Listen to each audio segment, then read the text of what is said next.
परम सत्कारयोग पत्रकार साहबान थोड़ा स्वागत है सारिਆਂ ਦਾ। मैं लगातार ਪਿੰਡਾਂ ਦੇ ਵਿੱਚ ਸ਼ਹਿਰਾਂ ਦੇ ਵਿੱਚ ਆਪਣੇ ਪੰਜਾਬ ਦੇ ਲੋਕਾਂ ਦੇ ਵਿੱਚ ਘੁੰਮ ਰਿਹਾ।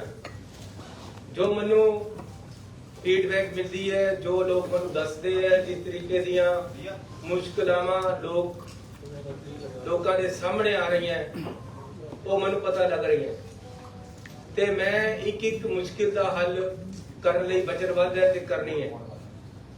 ਇਹਨਾਂ ਮੁਸ਼ਕਿਲਾਂ ਦੇ ਵਿੱਚ ਇੱਕ ਬਹੁਤ ਵੱਡੀ ਮੁਸ਼ਕਿਲ ਹੈ ਪੰਜਾਬ ਦੇ ਲੋਕਾਂ ਨੂੰ ਬਿਜਲੀ ਦੇ ਬਿੱਲਾਂ ਦੀ। ਸੋ ਅਸੀਂ ਉਸ ਦੇ ਵਿੱਚ ਕਾਫੀ ਰਾਹਤ ਦੇਣਾ ਚਾਹੁੰਦੇ ਹਾਂ। ਜਿਹੜੀਆਂ ਇੱਕ ਦੋ ਕਿਸ਼ਤਾਂ ਦੇ ਵਿੱਚ ਅਸੀਂ ਵਾਰ-ਵਾਰ ਮੀਟਿੰਗ ਕਰਕੇ ਡਿਸਕਸ ਕਰਕੇ ਇਹ ਰਾਹਤਾਂ ਦੇਵਾਂਗੇ। ਸਭ ਤੋਂ ਵੱਡੀ ਜਿਹੜੀ ਸਮੱਸਿਆ ਮੈਂ ਪਿੰਡਾਂ ਦੇ ਸ਼ਹਿਰਾਂ ਦੇ ਵਿੱਚ ਜਾ ਕੇ ਦੇਖੀ ਹੈ ਉਹ ਇਹ ਹੈ ਕਿ ਬਹੁਤ ਸਾਰੇ ਲੋਕਾਂ ਦੇ ਬਿੱਲ ਜ਼ਿਆਦਾ ਆਉਣ ਕਰਕੇ ਉਹ ਜਮ੍ਹਾਂ ਨਹੀਂ ਕਰਾ ਪਾਏ ਤੇ ਉਹਨਾਂ ਦੇ ਮੀਟਰ ਕੱਟ ਗਏ। ਹੁਣ ਅੱਜ ਦੇ ਜ਼ਮਾਨੇ ਦੇ ਵਿੱਚ ਬਿਨਾਂ ਬਿਜਲੀ ਤੇ ਰਹਿ ਰਹੇ ਆ ਕੁਝ ਬੰਦੇ ਜਿਹਨੇ ਮੇਰੇ ਦਿਲ ਨੂੰ ਬਹੁਤ ਟੁੰਬਿਆ। ਮੈਨੂੰ ਦੁੱਖ ਹੋਇਆ ਇਸ ਚੀਜ਼ ਦਾ ਕਿ ਬਿਜਲੀ ਦਾ ਮੀਟਰ ਕੱਟਿਆ ਹੋਇਆ ਹੈ ਤੇ ਉਹ ਲੋਕ ਬਿਨਾਂ ਬਿਜਲੀ ਤੋਂ ਰਹਿ ਰਹੇ। ਜੋ ਸਰਕਾਰੀ ਫਿਗਰ ਮੈਨੂੰ ਦਿੱਤੀ ਗਈ ਹੈ 55,000 ਤੋਂ 1 ਲੱਖ ਦੇ ਵਿੱਚ ਲੋਕਾਂ ਦੇ ਘਰਾਂ ਦੇ ਬਿਜਲੀ ਦੇ ਕਨੈਕਸ਼ਨ ਬਿਜਲੀ ਦਾ ਬਿੱਲ ਨਾ ਦੇਣ ਕਰਕੇ ਕੱਟੇ। ਸੋ ਉਹਦੇ ਵਾਸਤੇ ਅੱਜ ਅਸੀਂ ਆਪਣੀ ਕੈਬਨਿਟ ਦੇ ਵਿੱਚ ਵਿਸਤਾਰਪੂਰਵਕ ਵਿਚਾਰ ਕੀਤਾ ਹੈ। 2 ਕਿਲੋਵਾਟ ਤੱਕ ਜਿਹੜਾ ਕੰਜ਼ਿਊਮਰ ਹੈ ਉਹ 53 ਲੱਖ ਹੈ ਪੰਜਾਬ ਦੇ ਵਿੱਚ। ਟੋਟਲ 72 ਲੱਖ ਕੰਜ਼ਿਊਮਰ ਹੈ। ਸੋ ਲਗਭਗ 75-80% ਕੰਜ਼ਿਊਮਰ ਹੈ ਜਿਹੜਾ ਉਹ 2 ਕਿਲੋਵਾਟ ਦੇ ਵਿੱਚ ਆ ਜਾਂਦਾ ਹੈ। ਤੇ ਮੈਂ ਜੋ ਸਰਵੇ ਕਰਾਇਆ ਜੋ ਮੈਂ ਦੇਖਿਆ ਇਹ ਜਿਹੜੇ 2 ਕਿਲੋਵਾਟ ਤੱਕ ਦਾ ਕੰਜ਼ਿਊਮਰ ਹੈ ਇਹ ਜ਼ਿਆਦਾ ਡਿਫਾਲਟਰ ਹੈ। ਇਸ ਤੋਂ ਬਿੱਲ ਨਹੀਂ ਦੇ ਪਾ ਰਹੇ, ਇਹਨਾਂ ਦੇ ਕਨੈਕਸ਼ਨ ਕੱਟੇ ਗਏ। ਸੋ ਅੱਜ ਅਸੀਂ ਫੈਸਲਾ ਕੀਤਾ ਹੈ ਕਿ 2 ਕਿਲੋਵਾਟ ਦੇ ਕੰਜ਼ਿਊਮਰ ਦੇ 2 ਕਿਲੋਵਾਟ ਦੇ ਤੱਕ ਦੇ ਚਾਹੇ ਉਹਦਾ 1 ਕਿਲੋਵਾਟ ਲੋਡ ਹੈ, ਚਾਹੇ ਉਹਦਾ 500 ਵਾਟ ਲੋਡ ਹੈ, ਚਾਹੇ 1.5 ਕਿਲੋਵਾਟ ਲੋਡ ਹੈ, 2 ਕਿਲੋਵਾਟ ਤੱਕ ਦੇ ਕੰਜ਼ਿਊਮਰ ਜਿੰਨੇ ਹੈਗੇ ਆ ਪੰਜਾਬ ਦੇ ਵਿੱਚ ਜਿਹੜੇ ਕਿ ਲਗਭਗ 80% ਹੈ ਜਾਂ 75% ਹੈ ਟੋਟਲ ਆਬਾਦੀ ਦੇ, ਉਹਨਾਂ ਦਾ ਪਿਛਲਾ ਜਿਹੜਾ ਬਿੱਲ ਆਇਆ ਉਹਨਾਂ ਦਾ ਉਹਦੇ ਵਿੱਚ ਇੱਕ ਤਾਂ ਪਿਛਲੇ ਮਹੀਨੇ ਦਾ ਬਿੱਲ ਲਿਖਿਆ ਹੋਇਆ, ਇੱਕ ਬਕਾਏ ਲਿਖੇ ਹੋਏ ਆ ਵੀ ਤੁਸੀਂ ਇੰਨੇ ਦੇ ਡਿਫਾਲਟਰ ਹੋ। ਉਹ ਬਕਾਇਆ ਸਾਰਾ ਉਹਨਾਂ ਲੋਕਾਂ ਦਾ ਅਸੀਂ ਭਰਾਂਗੇ। ਅਸੀਂ ਸਰਕਾਰ ਨੇ ਫੈਸਲਾ ਕਰ ਲਿਆ ਸਰਕਾਰ ਉਹਨਾਂ ਦਾ ਭਰੇਗੀ ਤੇ ਨਾਲ ਜਿਨ੍ਹਾਂ ਦੇ ਬਿਜਲੀ ਦੇ ਕਨੈਕਸ਼ਨ ਇਸ ਕਰਕੇ ਕੱਟੇ ਗਏ ਕਿ ਜੀ ਉਹ ਡਿਫਾਲਟਰ ਸੀਗੇ, ਉਹਨਾਂ ਦੇ ਪੈਸੇ ਨਹੀਂ ਜਮ੍ਹਾਂ ਕਰਾ ਹੋਏ, ਉਹਨਾਂ ਦੇ ਬਿਜਲੀ ਦੇ ਕਨੈਕਸ਼ਨ ਦੁਬਾਰੇ ਲਗਾ ਦਿੱਤੇ ਜਾਣਗੇ ਬਿਨਾਂ ਕੋਈ ਪੈਸਾ ਲਏ। 1500 ਰੁਪਇਆ ਫੀਸ ਹੈ ਦੁਬਾਰੇ ਕਨੈਕਸ਼ਨ ਲਵਾਉਣ ਦੀ, ਉਹ ਵੀ ਉਹਨਾਂ ਦੀ ਅਸੀਂ ਭਰਾਂਗੇ, ਉਹਨਾਂ ਨੂੰ ਕੋਈ ਭਰਨ ਦੀ ਲੋੜ ਨਹੀਂ। ਸੋ ਮੈਂ ਫੇਰ ਕਹਿਣਾ ਪੰਜਾਬ ਦੇ ਵਿੱਚ 53 ਲੱਖ ਕੰਜ਼ਿਊਮਰ 53 ਲੱਖ ਪਰਿਵਾਰ ਜਿਨ੍ਹਾਂ ਦੇ ਬਕਾਏ ਖੜੇ ਜਿਹੜੇ ਬਿਜਲੀ ਦੇ ਬਕਾਏ ਨਹੀਂ ਭਰ ਪਾ ਰਹੇ ਪਿਛਲੇ ਬਿੱਲ ਤੱਕ ਜਿਹੜਾ ਉਹਨਾਂ ਦਾ ਹੁਣ ਇਸ ਤੋਂ ਪਹਿਲਾਂ ਆਇਆ ਜਦੋਂ ਸਾਡੀ ਸਰਕਾਰ ਇਸ ਨੇ ਹੱਲ ਲਿਆ ਉਦੋਂ ਤੱਕ ਜਿਹੜੇ ਉਹਨਾਂ ਦੇ ਬਿੱਲ ਆਏ ਹੋਏ ਹੈ ਉਹਨਾਂ ਦੇ ਵਿੱਚ ਜਿੰਨੇ ਬਕਾਏ ਖੜੇ ਹੈ ਉਹ ਪੰਜਾਬ ਸਰਕਾਰ ਉਹਨਾਂ ਦੇ ਭਰੇਗੀ। ਉਹਨਾਂ ਨੂੰ ਭਰਨ ਦੀ ਲੋੜ ਨਹੀਂ ਹੈ ਕਿਉਂਕਿ ਉਹ ਭਰ ਨਹੀਂ ਪਾ ਰਹੇ, ਕਿਉਂਕਿ ਬਕਾਇਆ ਤਾਂ ਖੜਦਾ ਜੇ ਉਹਦੇ ਸਮਰੱਥਾ ਨਹੀਂ ਹੈ। ਅਸੀਂ ਇਹੀ ਮਾਪਦੰਡ ਰੱਖਿਆ ਹੈ ਕਿ ਬਕਾਇਆ ਤਾਂ ਖੜਾ ਹੈ ਜੇ ਸਮਰੱਥਾ ਨਹੀਂ ਹੈ। ਜਿਹਦੇ ਚ ਬਿੱਲ ਭਰਨ ਦੀ ਸਮਰੱਥਾ ਨਹੀਂ ਹੈ ਉਹਦੇ ਵਾਸਤੇ ਪੰਜਾਬ ਸਰਕਾਰ ਹੈ, ਉਹਦੇ ਵਾਸਤੇ ਮੈਂ, ਉਹਦੇ ਵਾਸਤੇ ਅਸੀਂ ਸਾਰੇ ਜਣੇ ਖੜੇ ਹਾਂ ਤੇ ਉਹਦੇ ਸਾਰੇ ਬਿੱਲ ਅਸੀਂ ਅੱਜ ਪੰਜਾਬ ਸਰਕਾਰ ਨੇ ਭਰਨੇ ਆ। ਉਹਨਾਂ ਦੇ ਆਪਣੇ ਬਿੱਲ ਮਾਫ ਹੋ ਗਏ ਹੈ। 55,000 ਹੈ ਕਿ 55 ਲੱਖ ਹੈ? 55 ਲੱਖ ਪਰਿਵਾਰ ਹੈ, 53 ਲੱਖ ਜਿਨ੍ਹਾਂ ਦੇ 2 ਕਿਲੋਵਾਟ ਤੱਕ ਦਾ ਲੋਡ ਹੈ। ਸਾਡੇ ਸਰਕਾਰੀ ਫਿਗਰਾਂ ਦੇ ਅਨੁਸਾਰ ਡਿਫਾਲਟਿੰਗ ਕਿੰਨੇ ਹੈ? डिफॉल्टर उन्होंने जिन्हें कोई भी डिफॉल्टर है जी 1 रुपये का चाहे वो 5,000 का चाहे 50,000 का ਮੈਂ ਦੇਖਿਆ ਕਈ ਤਾਂ 70 ਹਜ਼ਾਰ ਦੇ 1 ਲੱਖ ਦੇ 2 ਲੱਖ ਦੇ ਬਿੱਲ ਚੱਕੀ ਫਿਰਦੇ, ਕਿੱਥੇ ਦੇ ਭਰੇਗਾ ਗਰੀਬ ਆਦਮੀ? ਅਪਰੋਕਸੀਮੇਟਲੀ ਕਿੰਨਾ ਲੋਡ ਪਏਗਾ ਜੀ? ਇਹ ਲੋਡ ਅਪਰੋਕਸੀਮੇਟਲੀ 1200 ਕਰੋੜ ਰੁਪਏ ਦੇ ਲਗਭਗ ਪੰਜਾਬ ਸਰਕਾਰ ਨੂੰ ਪੈਣਾ। ਅਜੇ ਇਸ ਤੋਂ ਜ਼ਿਆਦਾ ਹੋ ਸਕਦਾ ਹੈ।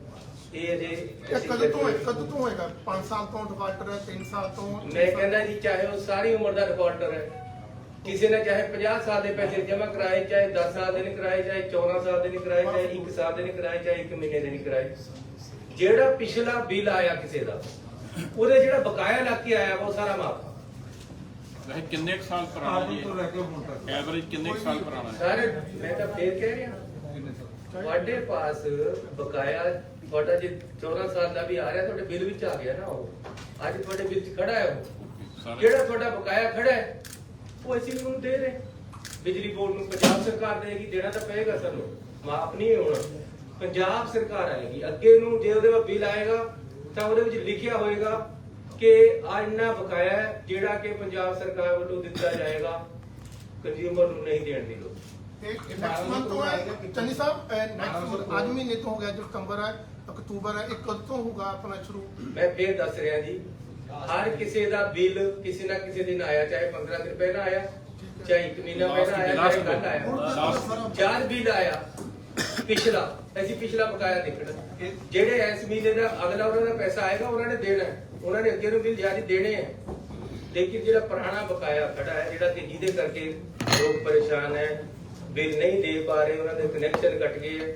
ਮੇਰੇ ਹਲਕੇ ਦੇ ਵਿੱਚ ਕੰਦੋਲਾ ਟੱਪਰੀਆਂ ਪਿੰਡ ਹੈ। ਮੈਨੂੰ ਕਿਉਂ ਚੀਜ਼ ਕਿਸ ਤਰ੍ਹਾਂ ਮੈਂ ਲੋਕਾਂ ਨੂੰ ਮਿਲਿਆ, ਉਹਨਾਂ ਨੇ ਮੈਨੂੰ ਕਿਆ ਦੱਸਿਆ। ਕੰਦੋਲਾ ਟੱਪਰੀਆਂ ਪਿੰਡ ਹੈ, ਉਹ ਇੱਕ ਬੀਬੀ ਹੈ, ਉਹਦਾ ਇੱਕ ਮੁੰਡਾ ਹੈ। ਮੇਰੇ ਪਾਸ ਉਹਨਾਂ ਨੇ 25 ਚੱਕਰ ਲਾ ਲਏ ਪਿਛਲੇ 2 ਮਹੀਨੇ, ਅਜੇ ਮੈਂ ਮੁੱਖ ਮੰਤਰੀ ਨਹੀਂ ਬਣਿਆ। ਉਹ ਮੇਰੇ ਪਾਸ ਰੋਣੇ ਲੱਗ ਗਏ ਕਿ 70,000 ਰੁਪਇਆ ਬਿੱਲ ਮੈਂ ਕਿੱਥੇ ਦੇ ਦੇਵਾਂ, ਗਰੀਬ ਜਨਾਨੀ ਹੈ, ਵਿਧਵਾ ਹੈ, ਮੈਂ ਨਹੀਂ ਭਰ ਸਕਦੀ, ਮੇਰਾ ਬਕਾਇਆ ਆ ਰਿਹਾ। ਸੀਐਮ ਸਾਹਿਬ ਇਹਦਾ ਮੈਕੈਨਿਜ਼ਮ ਕੀ ਹੋਏਗਾ? ਮੈਕੈਨਿਜ਼ਮ ਕਿਵੇਂ ਐਡਜਸਟ ਹੋਣਗੇ? ਆਫੀਸਰਸ ਨੂੰ ਕਿਵੇਂ ਤੁਸੀਂ ਜਿਹੜੇ ਐਸੀ ਇੱਕ ਹਰ ਬਲਾਕ ਤਹਿਸੀਲ ਲੈਵਲ ਤੇ ਕਮੇਟੀ ਬਣਾ ਰਹੇ, ਜਿਹਦੇ ਵਿੱਚ ਇੱਕ ਅਫਸਰ, ਇੱਕ ਸਰਕਾਰੀ ਨੁਮਾਇੰਦਾ, ਪ੍ਰਾਈਵੇਟ ਰਿਪਰੈਜ਼ੈਂਟੇਟਿਵ ਚੋਂ, ਤੇ ਇੱਕ ਉਹਨਾਂ ਦੇ ਨਾਲ ਬਿਜਲੀ ਬੋਰਡ ਦਾ ਐਸਟੀਓ ਜਾਂ ਜੇਈ ਜਾਂ ਉਹ ਆਪਣਾ ਨੁਮਾਇੰਦਾ ਲਗਾਵੇ। ਉਹਨਾਂ ਨੂੰ ਇਹ ਸਾਰੀਆਂ ਐਪਲੀਕੇਸ਼ਨਾਂ ਦਿੱਤੀਆਂ ਜਾਣਗੀਆਂ।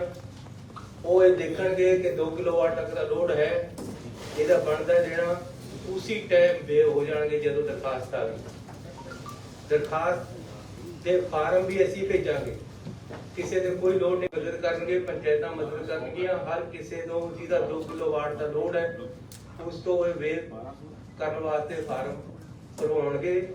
ਸਾਡੀ ਕਮੇਟੀ ਦੇਖ ਕੇ ਉਹਨੂੰ ਲਾਸਟ ਡੇਟ ਕਰ ਦਿੱਤਾ ਜਾਊਗਾ। ਜਿਹੜਾ ਇਹ ਜਦ ਮੈਂ ਕਹਿਤਾ ਲਾਸਟ ਡੇਟ ਨਿਯਤ ਹੋ ਗਈ, ਅੱਜ ਤੋਂ ਸ਼ੁਰੂ ਹੋ ਗਿਆ, ਜਿਹਦਾ ਅੱਜ ਤੱਕ ਬਿੱਲ ਆਇਆ ਹੋਇਆ ਹੈ ਉਹਦੇ ਜਿੰਨਾ ਬਕਾਇਆ ਖੜਾ ਹੋਗਾ।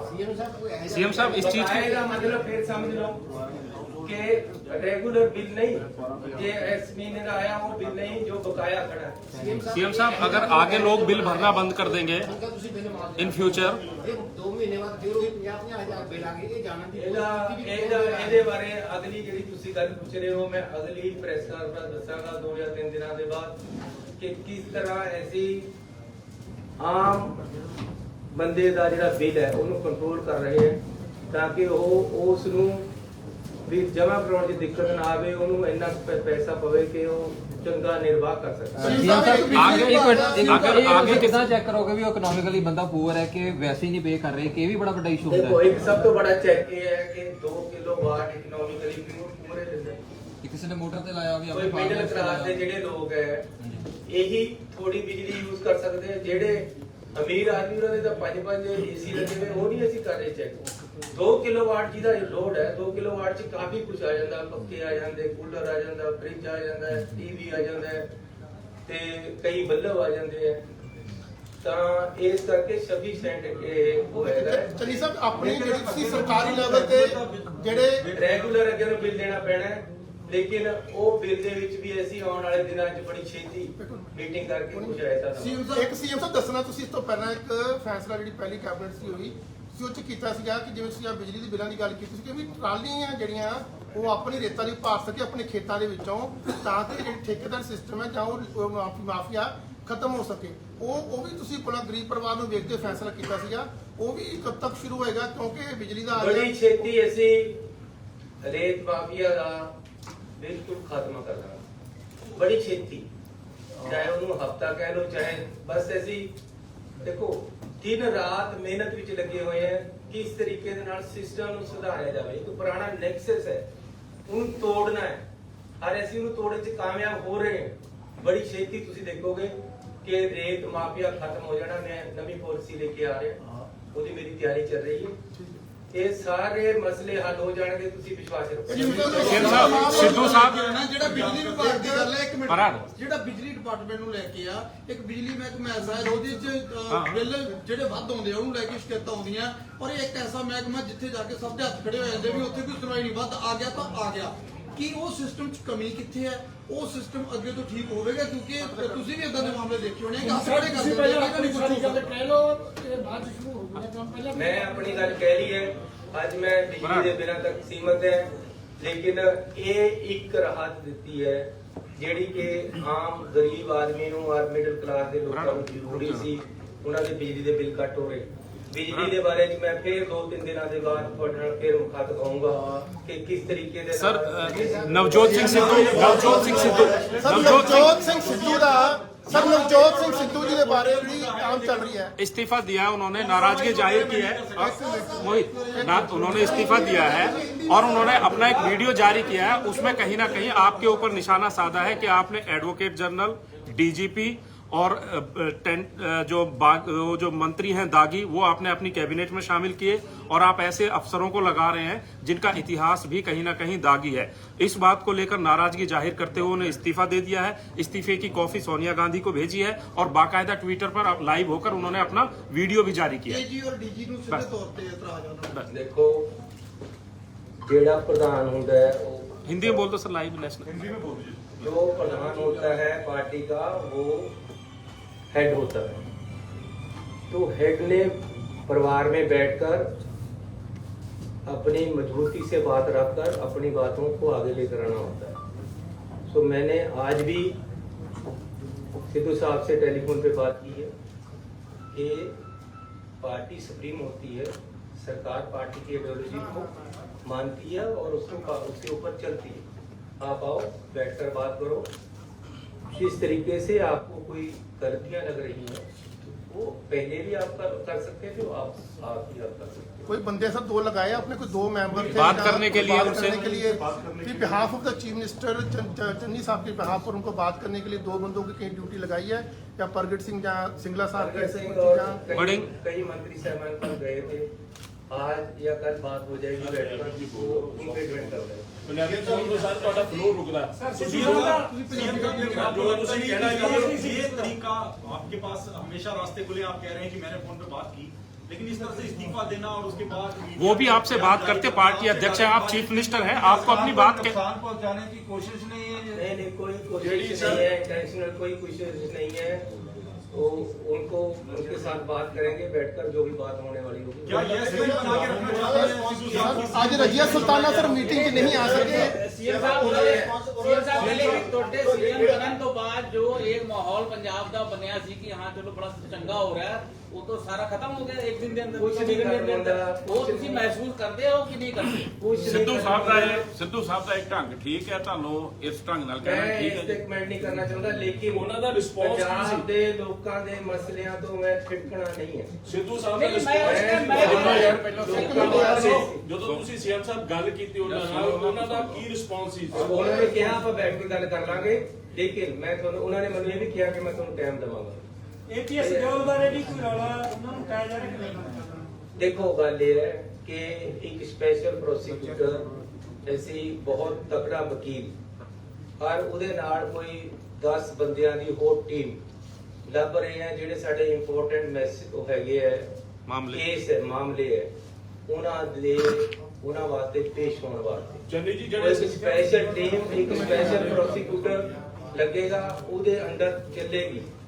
ਇਸ ਕਰਕੇ ਕਿਸੇ ਤਰ੍ਹਾਂ ਦੇ ਸ਼ੰਕੇ ਸੁਭਾਅ ਐਟਲੀਸਟ ਮੇਰੇ ਤੇ ਤੁਹਾਨੂੰ ਲੋਕਾਂ ਨੂੰ ਜਾਂ ਪੰਜਾਬ ਦੇ ਲੋਕਾਂ ਨੂੰ ਨਹੀਂ ਹੋਣੇ ਚਾਹੀਦੇ।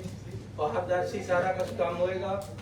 ਜੋ ਸਾਡੇ ਕੁਲੀਗਸ ਨੇ ਯਾਰ ਹੋਰ ਜਿੱਥੇ ਸਾਨੂੰ ਫੀਡਬੈਕ ਮਿਲੀ ਕਿਹੜੇ ਲੱਗਣੇ ਚਾਹੀਦੇ ਸੀ ਲਗਾਏ, ਲੇਕਿਨ ਪੰਜਾਬ ਦੇ ਲੋਕਾਂ ਦੇ ਅਨੁਸਾਰ ਹੀ ਫੈਸਲੇ ਹੋਣੇ। ਜੇ ਕਿਸੇ ਨੂੰ ਲੱਗੇਗਾ ਇਹ ਨਹੀਂ ਲਾ ਇਹਨੂੰ ਲਾ, ਮੈਨੂੰ ਕੋਈ ਇਤਰਾਜ਼ ਨਹੀਂ ਹੈ, ਮੇਰੀ ਕੋਈ ਈਗੋ ਨਹੀਂ ਹੈ ਕਿਸੇ ਵੀ ਗੱਲ ਦੇ ਵਿੱਚ।